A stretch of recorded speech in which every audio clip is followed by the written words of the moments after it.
Was geht ab, Leute? Wir sind wieder bei meinen Eltern vor der Garage. Ich habe meine Winterjacke an, denn es ist kalt draußen. Wir haben die Bestandsaufnahme gemacht. Wir werden als nächstes die Aprilia von den Kleberesten befreien und dann werden wir sie putzen, damit wir dann umziehen können. Denn ich habe von der Regierung dieses Hauses die Freigabe bekommen, in ein ungenutztes Zimmer umzuziehen. Das heißt, wir werden ab dann Fußbodenheizung haben und vernünftiges Licht und können drinnen arbeiten, um den Aufbau zu machen. Das sind gute Neuigkeiten und jetzt geht's los. Viel Spaß! Wir fangen jetzt mal an, die Klebereste zu entfernen. Und als allererstes machen wir mal den Aufkleber von der Auktion ab.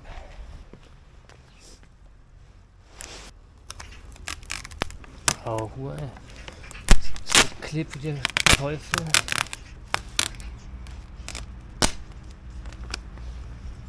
So, ich habe gehört, die Dinger hängt man sich immer irgendwo auf, wo man dran arbeitet. Deswegen kommt das jetzt an hier diese Rand für unser erstes Projekt, die Aprilia. Na, man sieht es kaum auf der Kamera, aber hier ist alles voll mit Kleberesten. Oh ja, so wie ich Patsche drauf mache, sieht man es besser. Die holen wir jetzt mal weg.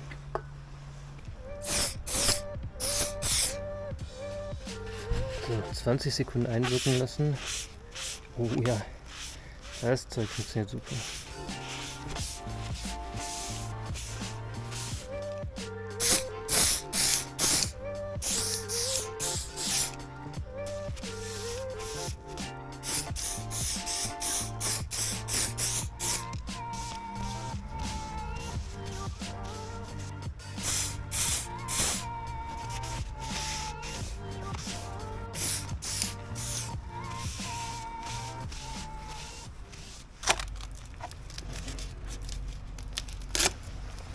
So, beim letzten Rundgang hat man das nicht ganz so gut gesehen. Hier ist einmal ein Riss noch in der Verkleidung und hier sieht man halt, wo die Stücke abgebrochen sind. Hier unten genauso. Hier sind die abgebrochen. Hier verkratzt. Hier eine kleine Ecke. Hier oben ist die Kanzelverkleidung abgebrochen. Schauen wir mal.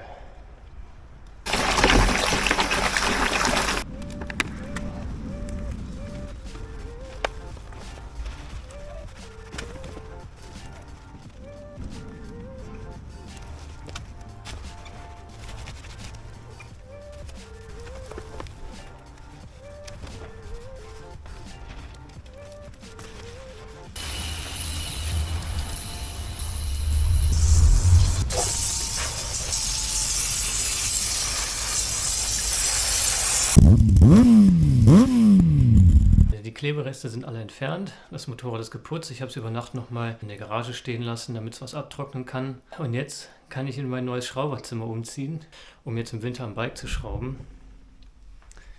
Und das hier wird das neue Zuhause von der Aprilia werden, dass ich schön im Trockenen und warm schrauben kann. Jetzt packen wir kurz den Werkstattteppich aus, um halt hier den Boden nicht zu versauen.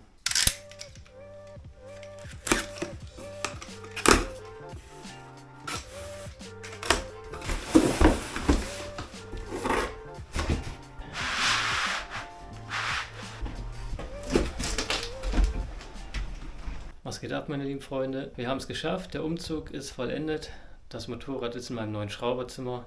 Um jetzt richtig mit der Arbeit starten zu können, müssen wir die alte Prisma-Buchse rausmachen, die ist krumm, damit wir dann neue reinmachen können und das Motorrad auf einen Montageständer stellen können. Und sobald das geschafft ist, geht es los mit der Demontage und dann gucken wir mal, was alles ersetzt werden muss und was noch was taugt. Let's go!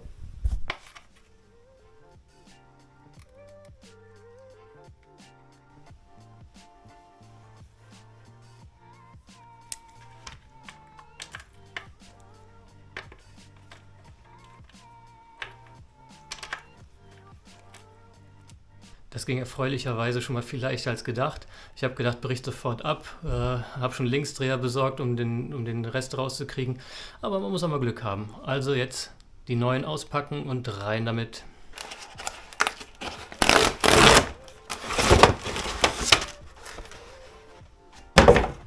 Hier habe ich so komische Dinger gekauft, um die Ketten sauber zu machen. Das ist aber in erster Linie für die CBR gedacht. Und hier sind die neuen Prisma-Buchsen. Ich habe welche mit verschiedenen Adaptern in verschiedenen Größen, um auch direkt die richtige zu haben.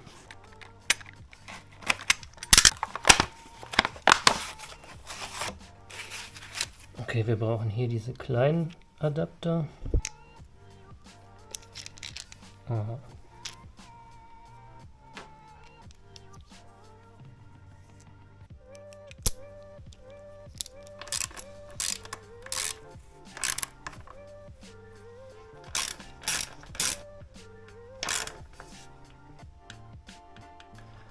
So, die Prisma-Buchsen sind dran. Als nächstes bauen wir die Montageständer zusammen.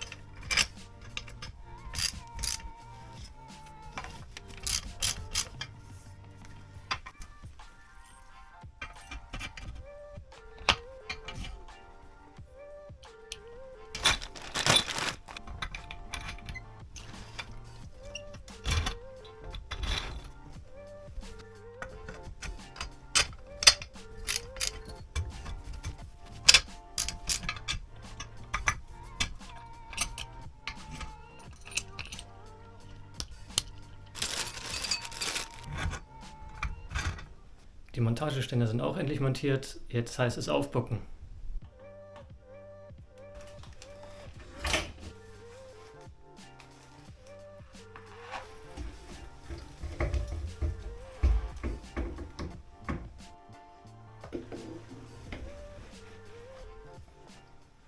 So, das Motorrad steht sicher und fest.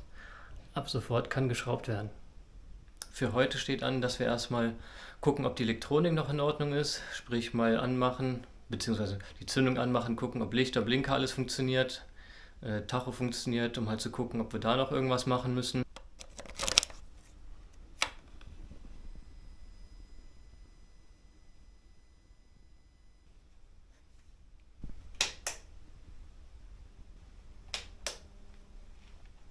Was wäre ja schon mega geil, dass die Blinker in den Scheinwerfern mit drin sind und keine extra Blinker mehr gebraucht werden. Richtig nice. Bremse funktioniert perfekt, Licht hinten auch. Gucken wir mal. Blinker links leuchtet auch noch. Blinker rechts leuchtet auch noch, perfekt. Kennzeichenbeleuchtung funktioniert auch. Das scheint ja irgendwie dann zwischen Tagfahrlicht und normalem Abblendlicht zu switchen. Das scheint dann wohl nur Tagfahrlicht zu sein und das dann Abblendlicht. Das sieht echt geil aus. Zwischendurch müssen wir noch kurz ein paar Aufkleber entfernen. Will ich einfach weg haben, bevor es weitergeht. Fangen wir mit hier dem Scheißding an.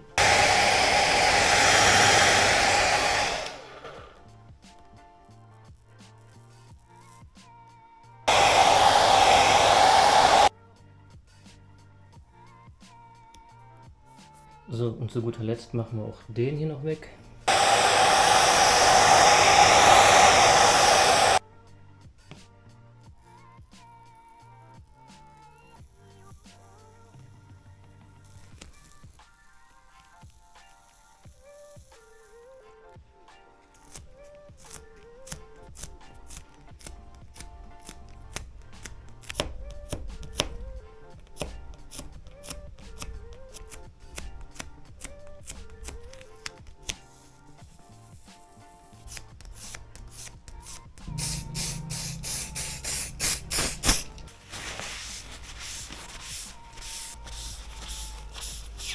Wo wir jetzt schon mal dabei sind, die ganzen Aufkleber wegzumachen, dann machen wir auch direkt hier das von der Schwinge ab und sehen dann auch direkt, wie der Schaden genau aussieht.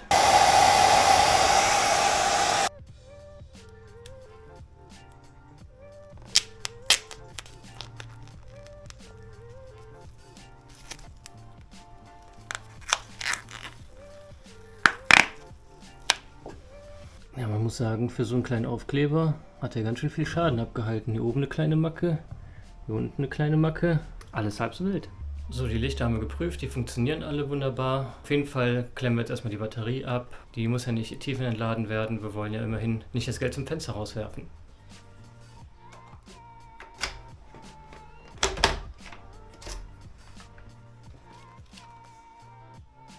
Die Sitzbank von unten ist gar nicht mehr extra geschraubt, sondern die wird einfach nur unten gehalten von hier diesem Heckteil. Dann haben wir hier noch einen Zettel gefunden über den letzten Service. 10W60, Einfülldatum 19.07.24, das kann ja nicht sein. Ach, das sind Kratzer, 19.07.22 bei 2400 Kilometern. Spätestens bei 7.23, ich glaube, das war auch ungefähr, wo der Unfall war. Naja, Service machen wir so oder so dann noch.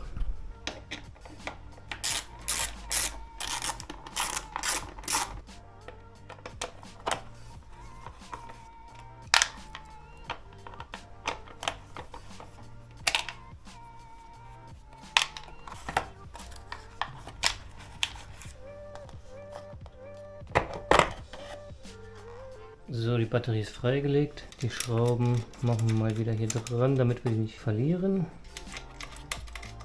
Und dann machen wir mal die Batterie ab.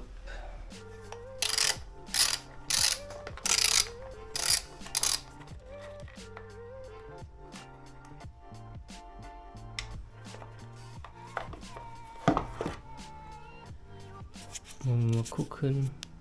Wenn man den Testknopf drückt, volle Leistung, perfekt. Es ist verrückt, wie klein die Batterie ist von der Aprilia im Vergleich dazu. Die Batterie von meiner CBR, deutlich dicker, viel schwerer. Was haben wir denn? Ja gut, das ist natürlich eine Gel-Batterie und das hier ist eine Lithium-Ionen. Sehr interessant. Ich hole mal gerade eine Waage und dann wiegen wir mal zum Vergleich. So, dann wollen wir mal schauen. Also die Batterie von der Aprilia wiegt 961 Gramm. Im Vergleich dazu von meiner CBR 2,9 Kilo. Das heißt, die Batterie ist 2 Kilo schwerer. Leck mir am Dynamo. So, meine lieben Freunde, ich würde sagen, damit belassen wir es für heute. Wir machen dann im nächsten Video weiter mit der Demontage von den Seitenteilen, vom Heck und so weiter und werden dann hoffentlich mal ein paar Meter machen. Aber immerhin sind die ganzen Vorarbeiten und so weiter alles geschafft. Das Motorrad steht jetzt hier in einem vernünftigen Raum zum Arbeiten. Dann würde ich sagen, sehen wir uns nächstes Mal wieder. Bis dahin alles Gute, macht's gut, ciao, ciao.